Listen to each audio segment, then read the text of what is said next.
Whether you're down here at the estuary chasing eagles or ducks at the seashore or owls in the rainforest. In this video, we're going to show you how the correct settings for any subject you might encounter are only going to be one button press away.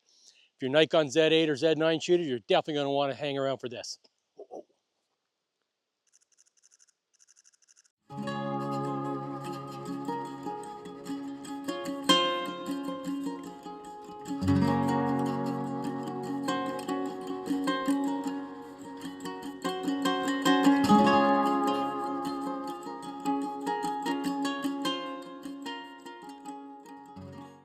Hey everybody, welcome back to the channel. Really excited about today's video. We're going to take a look at a setting that I've utilized but not to its fullest potential, and I've actually made some changes recently. So if you watched any of my Shooting Bank A, Shooting Bank B setup videos, you know I've really taken a long time and really thought through how to set up the Nikon Z8 camera. And recently I had a great question from one of my subscribers, Brian, and he was trying to figure out how to make a change. When you're shooting shooting banks, when you switch between them, it won't allow you to switch frame rates between high and low. You can change your high frame rate from 20 down to 15 or 10, but it won't allow you to switch to the low frame rate. So if you're looking to try and shoot at 1, 2, or 3 frames per second, you can't do it by switching shooting banks. You'll have to change the shooting mode for the frame rate. So when he asked me this question, I started to dive into it a little bit and kind of have a look at options for how you could kind of achieve this setting, the easiest. And actually came to kind of a bit of a revelation. And in this video, what we're going to do, we're going to take a look at how it's called the recall shooting functions hold. Nikon really needs to learn a better way to describe what these different settings do in camera. Technically explains what the function does, but it really should be called the magic button. What it allows you to do is basically go from, for example, out at the estuary where I'm shooting high frame rate, eagles in flight, Cooper's hawks, a lot of fast action with birds flying in. It allows me with a single button press to switch the entire camera to a slower shooting style, whether it be slower frame rates, a lower shutter speed, lower ISO, literally one button press. So I got my function one set up before that where press the button and I'm ready to shoot, towhees and sparrows on perches. And then Cooper's hawk flies in, one button press, I'm right back to my high speed shooting mode. It's fantastic. What's great is it also works in reverse. You're in the forest, my Shooting Bank B, nice slow, designed for, owls, perching birds. I'll be shooting down to, 1/15th of a second, 1/30th of a second. A situation where an owl flies in, a hawk flies in, single presses that function one, and in reverse, I can make it where all of a sudden I've got fast action available. It is such an amazing setting. And as I'm kind of getting tweaked a little bit, there'll be a few settings to change, I'm sure, as I get into it, but I really need to share it with you. And this video, so we're going to basically we're going to go head back to the studio. I'll have a bit of a chat about why I've done it and how I've done it. And if you just want to get to the nitty gritty and get the settings, the timestamp down below, and you can just go straight to the camera settings and how to make the changes for yourself. If you've watched any of my Shooting Bank videos, you'll see that I've put a lot of time and effort into getting my Nikon Z8 set up properly, especially for me as a wildlife photographer and videographer. I shoot mainly birds and wildlife. I've been really happy with the setup, but I've done a few tweaks and a few changes over the last year that I've had the camera. And recently, one of my subscribers, Brian, had a great question. And if you've got any questions regarding Nikon cameras or wildlife photography, don't hesitate to put them in the comments. I do my best to reply to all of the comments on there. And even I've been getting a few emails. I'm a little slower to get to the email. I'll do my best. But ideally, if you have a question, throw it in the comments. That way other people might learn from it as well. Even if you think it might be a simple question, you never know. For me, it might lead me into a new video. And that's what happened with this one. In my Shooting Bank A and my Shooting Bank B, how I've got it set up is my function one button. So the function one on the front of the camera. How I switch from multiple autofocus points, whether it be auto area AF or the 3D or one of the larger areas, to a single point with no subject tracking. And it's been a very important one for me because in many situations of wildlife photography, you might have things in the foreground or background that'll want to pull focus. So by going to the single point, I'm able to quickly override any of the auto settings pulling forward off of my subject. I can kind of pinpoint where I want the camera to focus. It's worked great. The one downside of it though is that with function 1, it's the recall shooting functions hold. So when you push it, when you take your finger off, it changes everything to single point. The problem is you have to push it again to get it back into 3D or auto area AF. I found it sometimes less than ideal because what'll happen is you'll be pushed to single point and then you're trying to scroll with the function 2, which is my cycle area AF. So my function 2 is my cycle area AF. My function 1 is my recall shooting functions hold. It's worked quite well. Sometimes, you know, depending on if you're shooting a lot, it's not a problem. Through the winter months, I've been really busy. So what happens is when you hit that function 1 button to switch to single, you forget to hit it again to get back to the auto area or 3D. You start to cycle with the function 2. That's kind of led to my first setting changes. What I'm going to do is I'm actually going to put the single point into the cycle area AF. So now I've just got the 3 different autofocus options with cycle area AF and function 2. And what this has done, this has allowed me to make a big change that's going to work really well for all of my shooting banks. And if you're a Z8 shooter or Z9 shooter, you're really going to want to consider this regardless of your subject matter, especially if you're in situations where you might be shooting something and then something else might happen. And that's where this is going to be. This is a great setting that I think you're going to want to take advantage of. What I'm going to be doing is I'm still going to be utilizing the recall shooting functions hold for function 1, but I'm going to completely change it from, like I said, from going to single point. I'm going to change it where it's a complete change of settings. And what I'm going to basically do is in shooting bank A, when I push the button, I'm going to basically change it with one button push. It'll take me to my shooting bank B setting. So what that means is that my shooting bank A is all about speed, where anything flying in front of my camera, I've got fast enough speed to capture it. The problem is, if, for example, you're out shooting and a short-eared owl lands on a post right in front of you, or an American kestrel. Just yesterday I was out and I got an amazing opportunity with American kestrel. He landed on a post nice and close. The problem is with the shooting bank A settings, in a lot of situations, the ISO is going to be riding higher than need be, especially if you're getting later in the day, in the evening. You know, you've got a subject that's not moving, but the problem is it might take off. So I don't want to do a wholesale change to my shooting bank E, which is kind of my forest, and it's my animal portraiture setting, which is going to be setting where I'm going to be dealing with lower ISO and a lower shutter speed because I'm going to be dealing with a subject that's not moving very much. With the recall shooting function hold now, I press it, and I'm going to basically do a wholesale change where I'm going to drop the shutter speed, drop the ISO, and going to go to a smaller focal box. I'm going to switch it also from birds to the auto subject. And the reason is that generally in the estuary setting, 99% of the time, it's going to be mostly birds. But there's going to be situations where an otter might pop up, a mink might pop up. So what I'm going to do is that, like I said, my shooting bank A, 1600 a second, 2000 a second is typically going to be my minimum shutter speed. 1/500 though is enough to easily capture anything, bird on a post, bird on a branch, even otters or mink. They're generally that 1/500 is going to be fast enough to capture most mammals in most situations. So with a single button push, I'm going to switch to the auto subject. So a person, wildlife, a plane coming over, a car.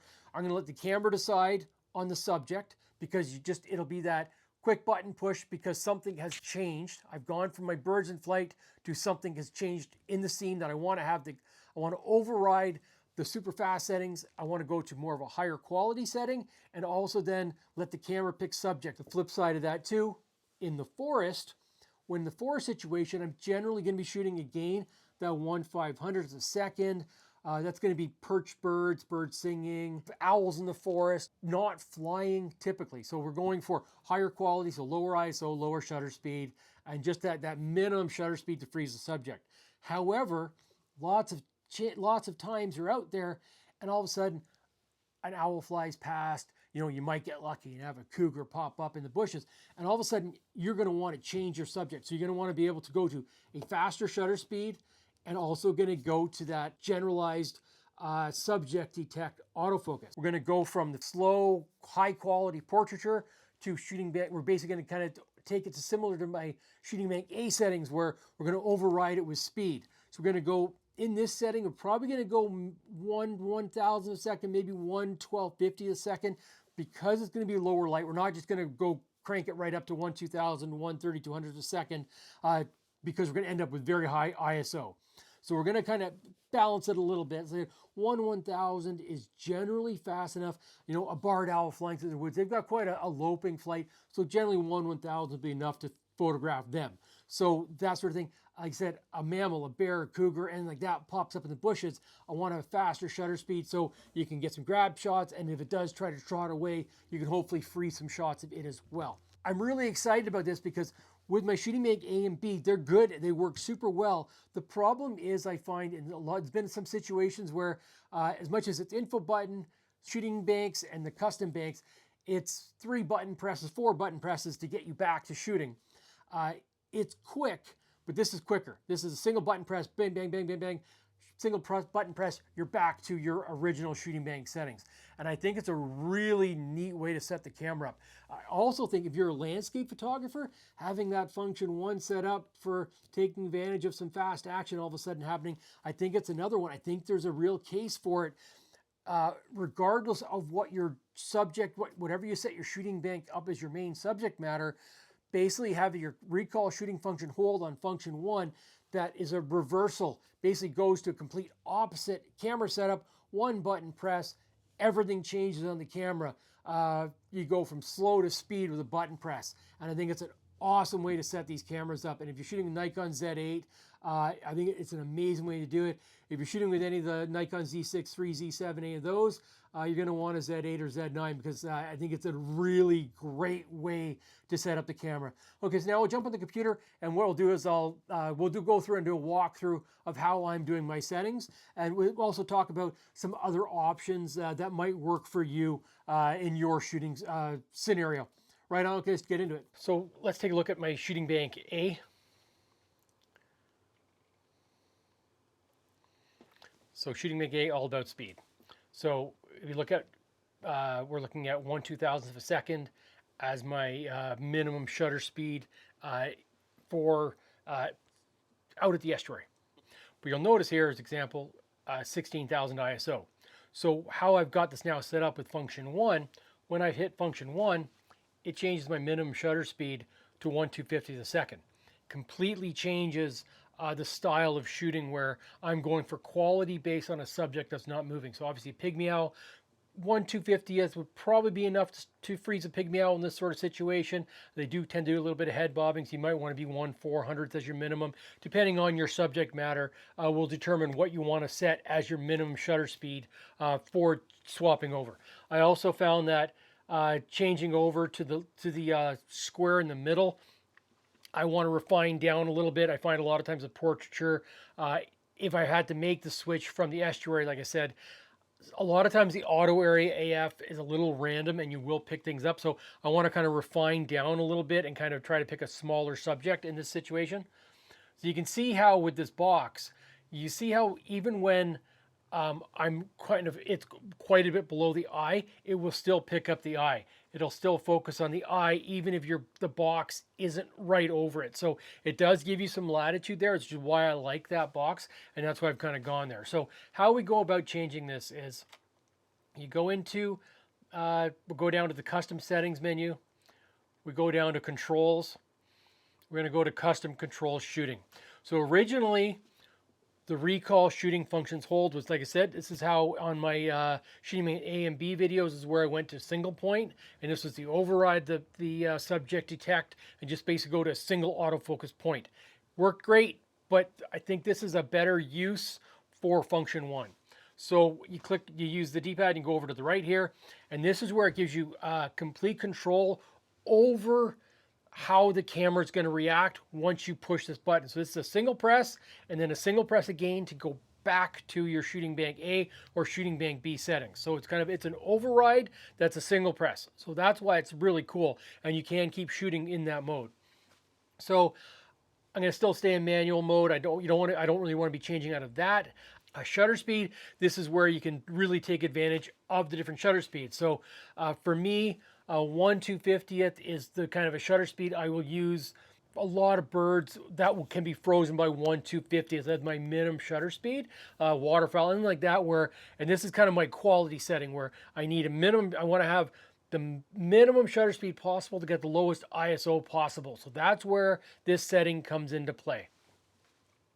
If I was going to be shooting bears if wildlife, I might bump this up to 1/500th as a minimum shutter, and that might be a good place to go just as a precautionary thing, depending on until you get used to it a little bit and kind of get used to your subjects.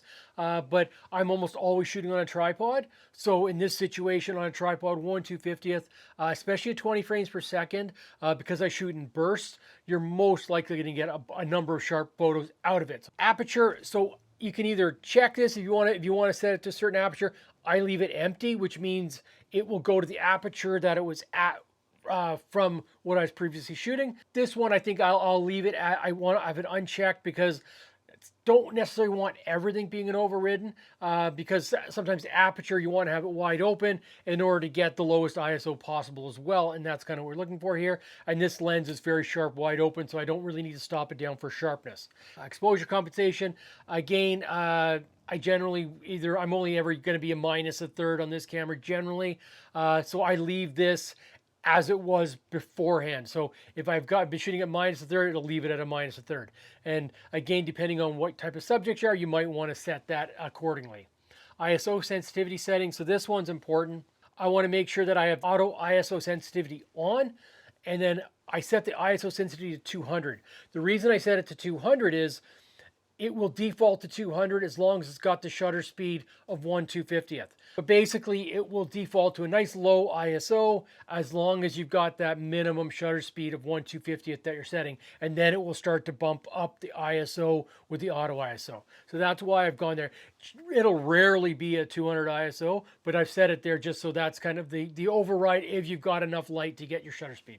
Metering, I'm always in matrix metering mode, and so I'll just leave that unchecked. So if you don't have the boxes checked here, they don't get applied. If you check them, they get applied. So a lot of these settings are my general setting, shooting bank A, shooting bank B, so I really don't need to have them checked because that's going to be just the general settings anyway. Your use case might vary, so if you want to override some of these settings, make sure you check the box. White balance is auto 2N. So this one here is where I have gone to the AF area mode. So the AF area mode, because I picked C2, it's using that 3x9 box. So then when I push that button, it switches to 3x9 wide area, which is, I really like that one as a really useful auto detect. AF subject detection. This one, I think it makes sense based on the fact that I'm shooting birds, fast scene, but something's changed. So a new subject has jumped into the scene, whether it be a static subject or an animal versus a bird, even people, vehicles, anything like that. It might be a motorbike going past. I just want to quickly grab a shot of it. It makes sense to utilize the auto because I'm basically saying, oh, something's up, switch, let's go. That's why I'm doing that. Okay. Focus tracking with lock on. This one, for the shooting bank B, I have changed that, but for shooting bank A, I've left it where I'm using my shooting bank A settings. And release mode. So this is one where, as Brian asked the question, so he was wanting to switch to the low frame rate from the high frame rate. And they said you can't do that with shooting banks, but you can do it here. So if you switch, so this is one where you can switch to different release modes. Like I said, for myself, I leave everything at 20 frames per second. Pretty quick with editing, so it doesn't bother me too much. The only time if I was to override it for, I do shoot in slower frame rates, so I'm doing any real estate or landscape photography, obviously. So that might be there might be a reason you want to switch there. But this would be one where if this was your landscape setting at 3 frames per second per se, and then you wanted to switch to a high frame rate with single button, this is where you could make that change, and that would make a lot of sense where bang, one button press and you go from nice slow camera setup for landscape to shooting as fast as you can, high frame rate, action all of a sudden happening, this would be a great way to kind of override your slow camera settings. So like I said, so that's how you can quickly, with the recall shooting function hold, you can completely turn over how the camera shoots. It's brilliant. And then what I've done in the cycle area AF mode, I've added the single point to that menu. So basically I have single point AF, I have the wide area, so the 3x9, and then I've got the auto area AF. So that's my 3 points that now are on the cycle area AF, and I just have to hit them, and I can cycle through those 3, and that will give me access to almost all the different shooting the focus points I really need in most wildlife situations. Instead of having that single point autofocus override, just kind of disables subject detect and just allows me to tell the camera focus right here, and I'm not dealing with any of the camera trying to pick up a branch or a knot on a tree or things like that if the camera is struggling to find your subject. So let's have a look at shooting bank B now.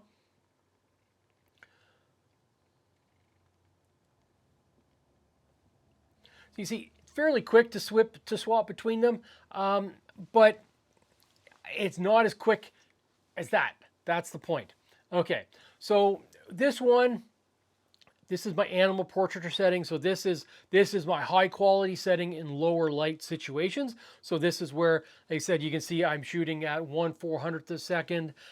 Typically anywhere 1/250th to 1/500. I might adjust it a little bit up and down. That's going to be the range I'm typically using in this mode, depending on my subject matter. Chickadees, you're going to be in the 1/400th range. An owl sitting on the branch, you can quickly go down to 1/30th of a second if need be, in order to get lower ISO in low light situations. So there will be definitely will be adjusting the shutter speed in shooting bank B according to my subject a little bit, but it doesn't help take into account if you all of a sudden have a fly-in situation. You've got an owl flying in, if you're sitting at, a good example would be, I'm sitting at 1/30th a second. I've got a barred owl on a perch firing away, and then all of a sudden I see its mate flying to the trees. One button press, I'm ready to shoot that bird flying in. And this is where I think this is a brilliant mode to be able to kind of, again, that quick override. So what I've done here, you can see I've got a slightly larger box for this one, just based on this could be wildlife in the forest and certain situations that I might benefit from having a little bit larger box. We'll see this one. I imagine I'll probably refine it down to a 3x9 over the next month or so, as I kind of, owl season's kind of heating up here. So I'll be able to really put this through its paces. But so far, I like the idea behind it all. It's just a matter of the refinement of it. Like anything, there's always going to be some refinement, and this is a big switch overall. But it's just kind of a refining of my shooting style with these banks. Okay, so we go into controls again. We're going to go in control shooting mode. Again, the cycle area AF. I'm going single point, wide area C2. And then 3D tracking, use 3D tracking in the forest instead of auto area AF. If you watch my shooting bank B video and setup, I go through all of that. Then in the recall shooting functions hold, what we're going to do here, flip side of what we just did, where we're going from speed to slow. Now we're going to go from slow to speed. So this one, because this is generally going to be low light, we're not going to be dealing with peregrine falcons, that sort of thing. Cooper's hawks, goshawks would be two birds that you might want a little more shutter speed than this, but generally wildlife in the forest, owls tend to be a little bit slower. So 1/1000th is going to be the shutter speed is my go-to. And again, with 20 frames per second, 1/1000th will catch some shots in almost all situations. Aperture. So in this one, I have changed it where I now have it checked. I have it at 1.8. What that means is it's basically going to set the lens to whatever the fastest aperture available is. So obviously my 200 to 500 is the 5.6. So I have it checked. I've got 1.8, so it's going to put it at 5.6. So that way, if I'm shooting, owl f8, nice portrait, really nice and slow, top quality, push the button, it'll put it to 5.6 for me immediately, or the fastest available aperture. If you're shooting with an f4 lens, it'll put it to f4. Exposure compensation, I have about -0.3 on this. Give me a little extra shutter speed. ISO sensitivity settings, auto ISO, again on. the 320 on this is kind of irrelevant because you'll almost never have ISO 320 at 1/1000 in the forest. So you can put it at whatever it is, and that way the camera will pick the lowest ISO possible, but still maintain 1/1000. Metering, left it at matrix because it's always at matrix. Don't have that unchecked. Same thing with white balance. Auto area AF mode.